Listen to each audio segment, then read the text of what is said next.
Hi hello and welcome back to Telugu topics. ఈరోజు మన topic వచ్చేసి దశరథునికి గల శాపం గురించి మరియు అతని పుత్రులకు ఎందుకు దూరం అయ్యాడో అనే విషయాల గురించి తెలుసుకుందాం.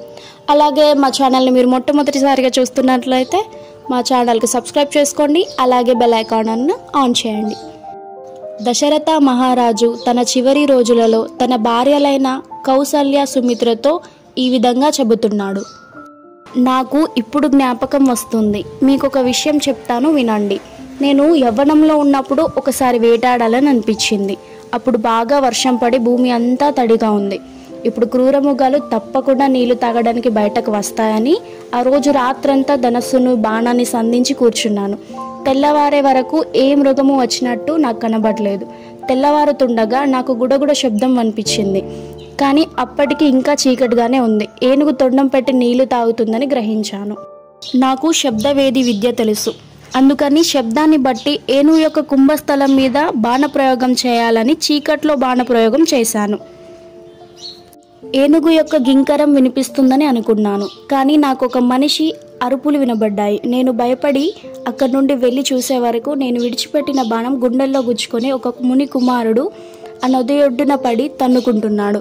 నేను భయపడుతూ అతని దగ్గరికి వెళ్ళగా అతను, నేను ముని కుమారుడిని తపస్సు చేసుకుంటున్నాను, తల్లిదండ్రులను పోషించుకుంటున్నాను, ఇటువంటి నన్ను నిష్కారణంగా బాణం పెట్టి ఎందుకని కొట్టావని అడిగాడు. అప్పుడు నేను, నిన్ను కొట్టాలని కొట్టలేదు, నీరు తాగుతున్న శబ్దానికి ఏనుగనుకొని బాణం విడిచిపెట్టాను. నా దురదృష్టం, ఆ బాణం నీకు తగులుకుంది. అప్పుడు ఆ మునికుమారుడు నన్ను చూసి, నువ్వు భయపడకు, నీకు బ్రహ్మహత్య దోషం లేదు. ఎందుకంటే నా తండ్రి వైశ్యుడు, నా తల్లి శుద్ర స్త్రీ, కాబట్టి శపించే అధికారం నాకు లేదు. కానీ నా తల్లిదండ్రులు అంధులు, అరణ్యంలో కూర్చొని ఉన్నారు. రోజు నేను గ్రంథ పఠనం చేస్తే అది వింటూ ఉంటారు. నేనే వారికి ఆహారం, నీరు తీసుకెళ్తుంటాను. ఇప్పుడు వారు మహాదాహంతో ఉన్నారు. అందుకనే నేను ఇక్కడికి వచ్చాను. నువ్వు ఈ నీళ్లు పట్టుకెళ్ళి నా తల్లిదండ్రులకు ఇవ్వు. ఈ బాణపు ములక నాలో ఉన్నందున నేను ఈ బాధ తట్టుకోలేకపోతున్నాను. కనుక నువ్వు ఈ బాణం తీసేయి అన్నాడు. తీసేస్తే అతను చనిపోతాడు, తీయకపోతే అతను ఆ బాధ తట్టుకోలేకపోతున్నాడు. అందుకని అతను బాధపడటం ఇష్టం లేక బాణం తీసేశాను. ఆ పిల్లవాడు వెంటనే మరణించాడు. అప్పుడు నేను నీటి కుండ పట్టుకొని అతని తల్లిదండ్రుల దగ్గరికి వెళ్ళాను. నా అడుగుల శబ్దం విన్న అందులైన తల్లిదండ్రులు, నాయన ఇంతసేపు ఎక్కడికి వెళ్ళావు? నీ అమ్మ నీ కోసం బెంగ పెట్టుకుంది అని ఆ మునికుమారుడు తండ్రి అడిగితే నేను ఉన్నట్టుగా చెప్పాను. నా వలన పొరపాటు జరిగింది, నీ కుమారుడిని నేనే సంహరించాను అని చెప్పాను.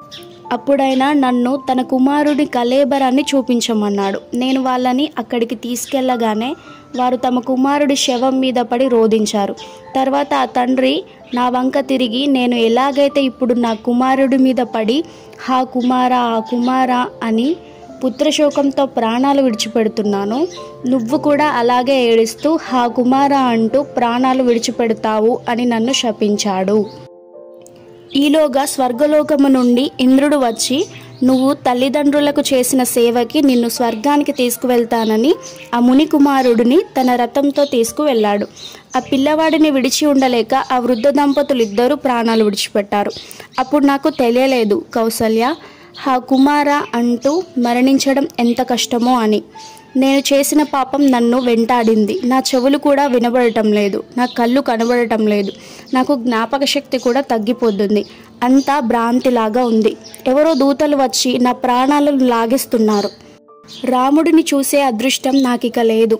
నేను ఏ తప్పు చేయలేదు, నన్ను మన్నించు కౌసల్య, సుమిత్ర, రామ రామ అని దశరథ మహారాజు ప్రాణాలను విడిచిపెట్టాడు.